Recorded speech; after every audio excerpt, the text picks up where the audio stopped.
চাচি আমি আর পারব না। তোমাকে পারতেই হবে। চাচিকে বাড়িতে একা পেয়ে চাচির সাথে যেভাবে কাজ করল গল্পটি সম্পূর্ণ শুনলে আপনাদের মেশিন দিয়ে পানি চলে আসবে।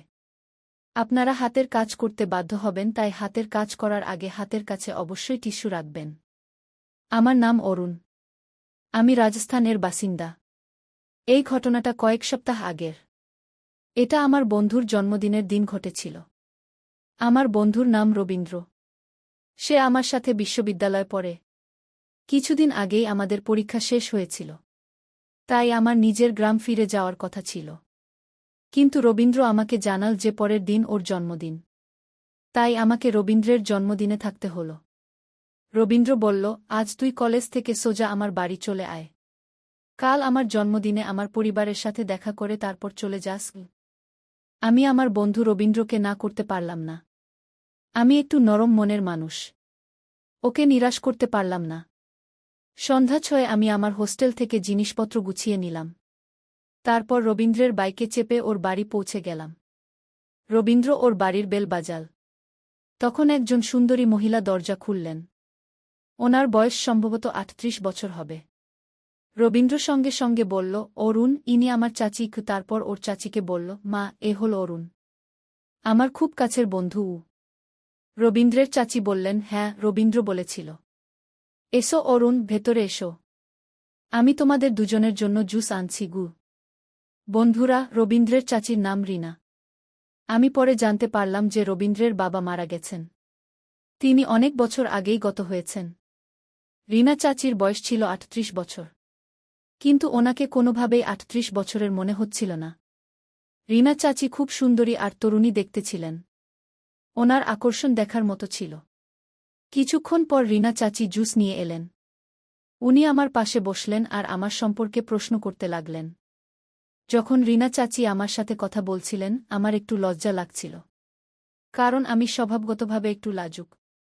রিনা চাচি কথা বলছিলেন, এমন সময় রবীন্দ্র বলে উঠল, মা, আমি বাজার থেকে জিনিস আনতে যাচ্ছি। দোকানদারের ফোন এসেছিল। বাকি জিনিসগুলোও নিয়ে আসব। ততক্ষণে আপনি অরুণকে আমার ঘরটা দেখিয়ে দিন আর অরুণের জিনিসপত্রগুলো রেখে দিন গু। রিনা চাচি সম্মতিসূচক মাথা নাড়লেন।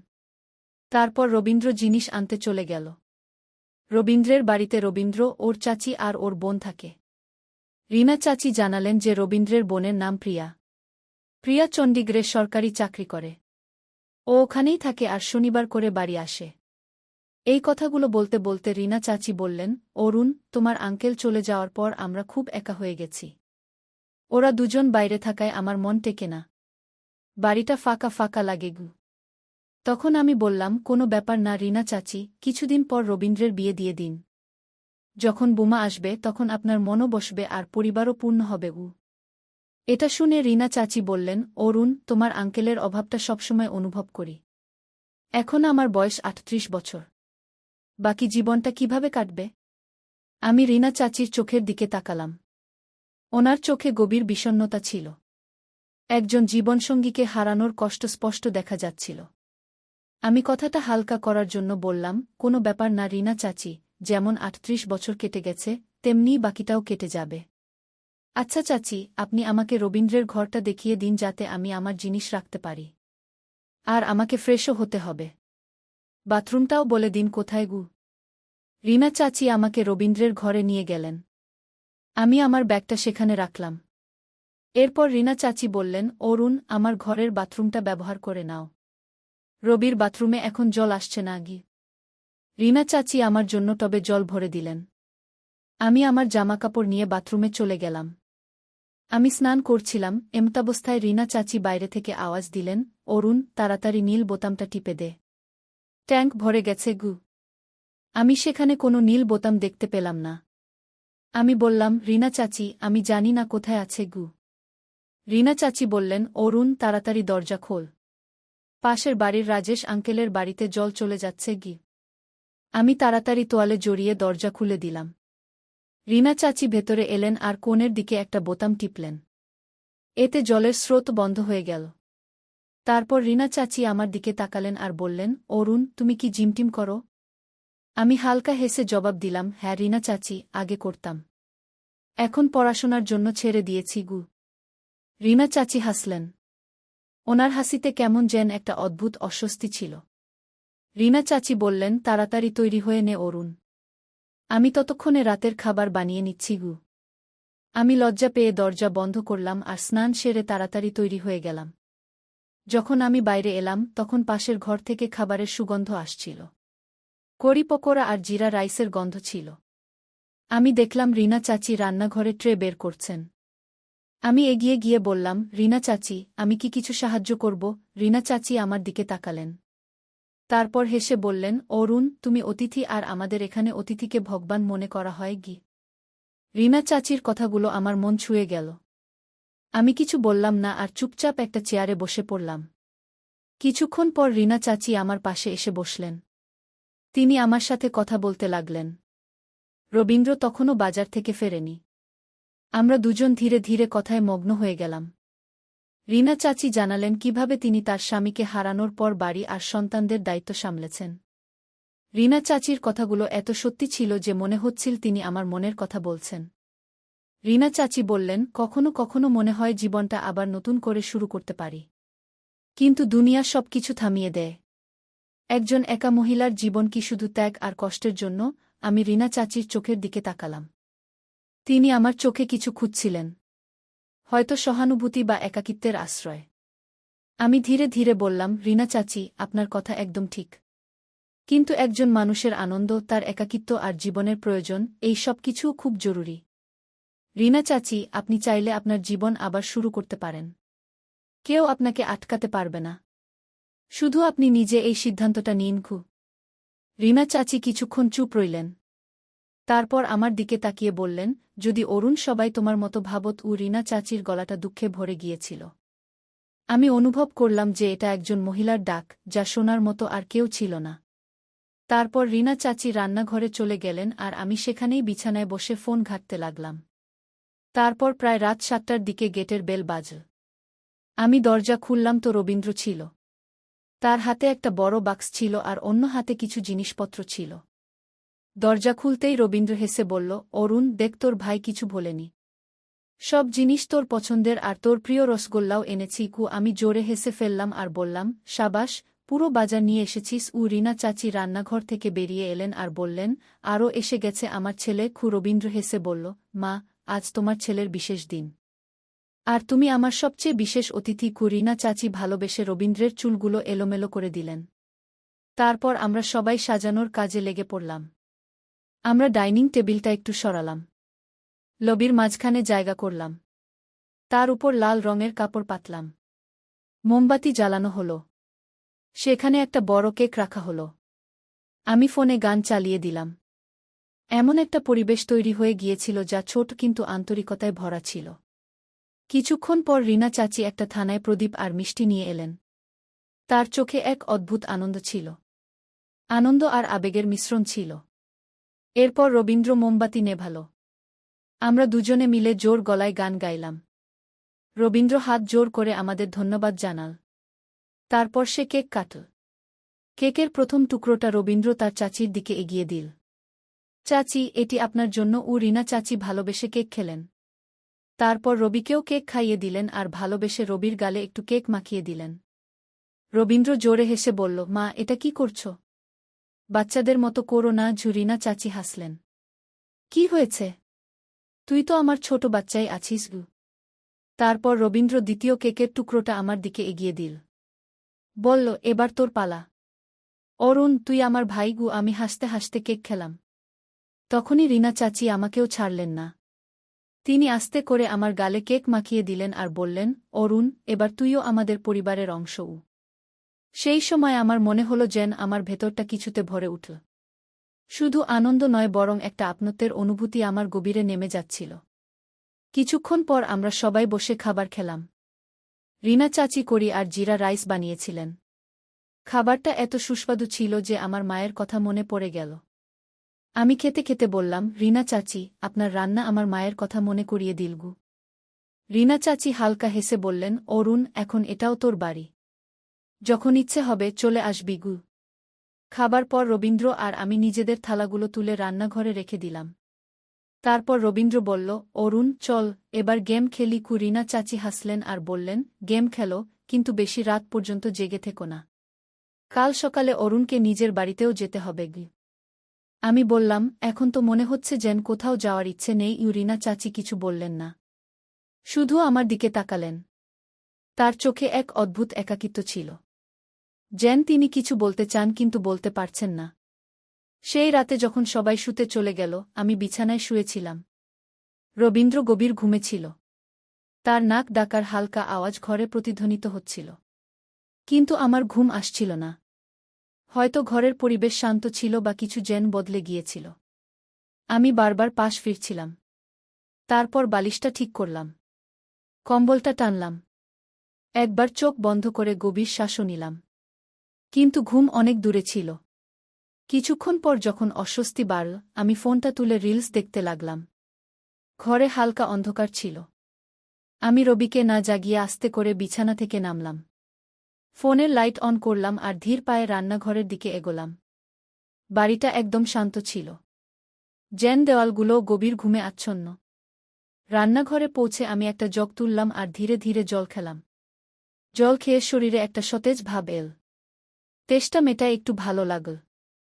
আমি গ্লাসটা রেখে যেই পিছনে ঘুরেছি, রান্নাঘরের আলোটা হঠাৎ জ্বলে উঠল। আমি একদম ভয় পেয়ে গেলাম, যেন ঘুমের মধ্যে কোনো ভয়ানক স্বপ্ন দেখে ফেলেছি। সামনে রিনা চাচি দাঁড়িয়েছিলেন। উনি নীল শাড়ি পরেছিলেন, চুল খোলা ছিল, ওনার চোখে ঘুম জড়ানো ছিল, কিন্তু ওনার দৃষ্টিতে অন্য কিছু ছিল। রিনা চাচি হালকা হাসলেন আর মিষ্টি গলায় বললেন, অরুণ জল খেতে এসেছ? আমি একটু ঘাবড়ে গিয়ে হেসে উত্তর দিলাম, হ্যাঁ রিনা চাচি, ঘুম আসছিল না, ফোন ঘাঁটছিলাম, তারপর তেষ্টা পেলগু। রিনা চাচি কিছু বলতে গিয়ে থামলেন। আমি জিজ্ঞাসা করলাম, চাচি আপনারও জল লাগবে? উনি শুধু মাথা নেড়ে হ্যাঁ বললেন। আমি সেই জগেই আবার জল ভরলাম আর রিনা চাচির দিকে এগিয়ে দিলাম। যখন ওনার হাত আমার হাতে স্পর্শ করল, আমার শরীরে যেন বিদ্যুৎ খেলে গেল। আমার শরীরটা হালকা কেঁপে উঠল। রিনা চাচি জগটা নিলেন আর আমার চোখের দিকে তৃষ্ণার্ত দৃষ্টিতে তাকিয়ে রইলেন। তারপর হালকা হেসে বললেন, ধন্যবাদ অরুণ। আমি চোখ নামিয়ে নিলাম। কোনো ব্যাপার না চাচি, আমি আস্তে করে বললাম। ঢোক জল খেলেন। তারপর রান্নাঘরের দেওয়ালে হেলান দিয়ে দাঁড়িয়ে পড়লেন। শান্ত ঠান্ডা পরিবেশে এখন হালকা উষ্ণতা ছিল।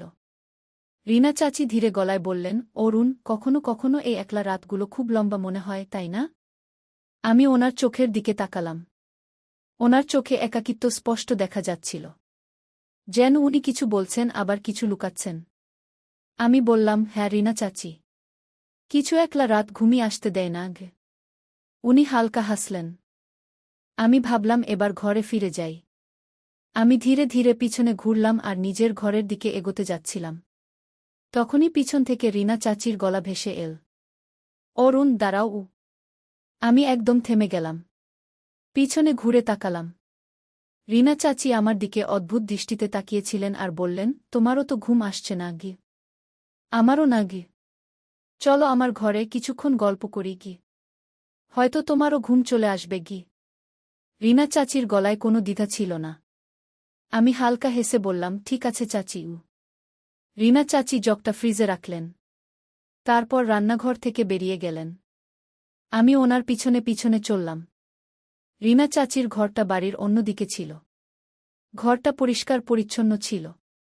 হালকা ক্রিম রঙের দেওয়াল ছিল।